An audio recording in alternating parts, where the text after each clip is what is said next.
ফিলিস্তিন ইস্যুতে এখন বিশ্ব মুসলিমদের কী করা উচিত তা নিয়ে সামাজিক যোগাযোগ মাধ্যমে ফেসবুকে একটি স্ট্যাটাস দিয়েছেন জনপ্রিয় ইসলামিক স্কলার মাওলানা মিজানুর রহমান আজহারী।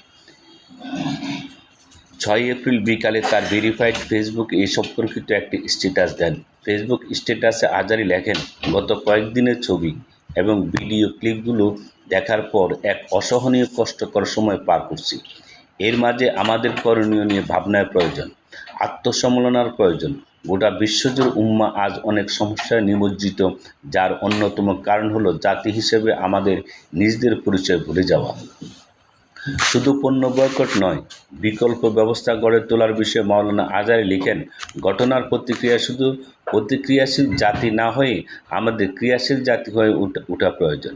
এর মাঝে আমাদের মুক্তির পথ নিহিত। আমরা শুধু তাদের ব্র্যান্ডগুলো বয়কট করতে জানি, কিন্তু আমাদের নিজেদের মানসম্মত কোনো ব্র্যান্ড নেই। জ্ঞান বিজ্ঞানের উৎকর্ষতার জন্য যে ডেডিকেশন দরকার তা আমরা করতে রাজি না।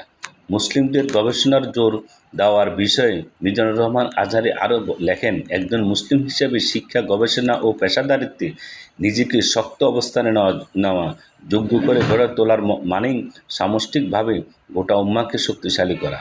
এই জন্যই রাসূল সাল্লাল্লাহু আলাইহি ওয়াসাল্লাম বলেছেন, দুর্বল মুমিন অপেক্ষা সবল মুমিন শ্রেষ্ঠ এবং আল্লাহর কাছে বেশি প্রিয়। বর্তমানে মুসলিম বিশ্বে নানা অপ্রয়োজনীয় কাজে নিজেদের লিপ্ত রাখছে উল্লেখ করে জনপ্রিয় এই ইসলামিক স্কলার লেখেন, আমরা মুসলিমরা নানা আনপ্রোডাক্টিভ কাজে লিপ্ত থেকে সামগ্রিকভাবে গোটা উম্মাহকে দুর্বল করে চলেছি দিনের পর দিন। এভাবে চলতে থাকলে উম্মাহর সংকটময় মুহূর্ত এই বিশাল জনসংখ্যা গুরুত্বপূর্ণ কোনো কাজে আসবে না, ঠিক যেমনই এখন কোনো কাজে আসে না।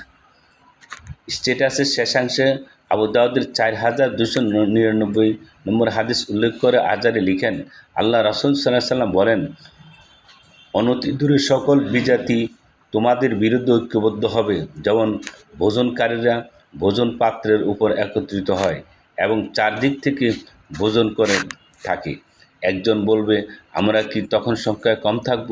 হে আল্লাহ রাসূল, তিনি বললেন, বরং তখন তোমরা সংখ্যা অনেক থাকবে, কিন্তু তোমরা হবে তরঙ্গ তাড়িত আবর্জনার ন্যায় শক্তিহীন, মূল্যহীন।